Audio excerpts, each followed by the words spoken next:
The Ballad of Darren, of course, the latest album from Blur. I think this is a good album. I enjoy it quite a bit. I think what I enjoyed the most is the themes of the record. The theme of the record is loss, which personally I think is more related to what has happened to David Albarn recently.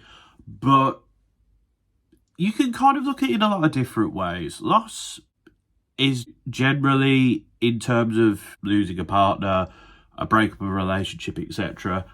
But loss can mean many different things. Loss of youth, loss of friends, loss of part of your life that you can't partake in anymore.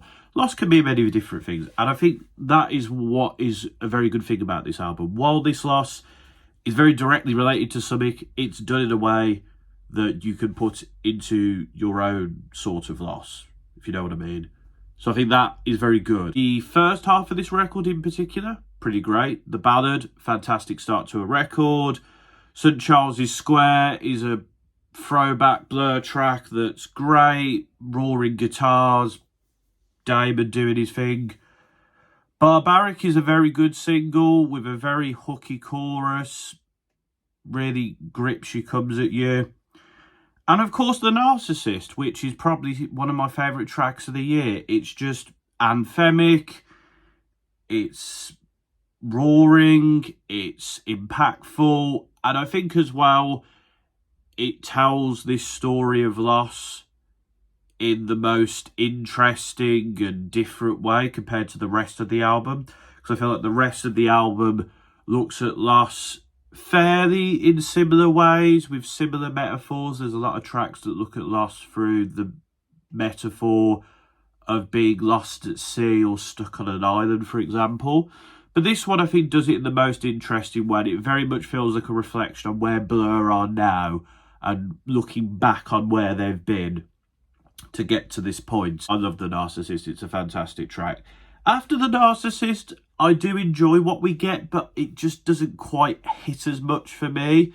I feel like a lot of the tracks talk about loss in very similar ways, and it does, to an extent, feel like we are getting the same message given to us again. But I think the album ends well. The Heights ends things pretty well, especially with that massive loud distortion at the end, which to me represents the banging noise of that loss can cause, like anger, distress. They're very sort of abrasive, very sort of painful on the ears. The only track that I was kind of not that keen on overall was Russian Strings, but even then, instrumentally, that was quite a cool track, especially towards the end. And you can see a little bit of the influence of Cracker Island on this album, which was, of course, Gorillaz' latest album, in a few tracks here and there.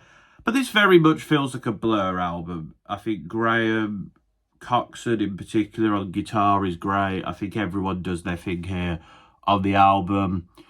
But yeah, no, The Ballad of Darren is a good album. I feel like I would have loved it a bit more if it was consistently high quality and it touched on loss in a bit more different ways.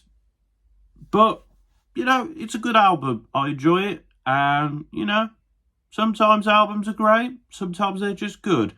And if they're good, you still want to listen to them.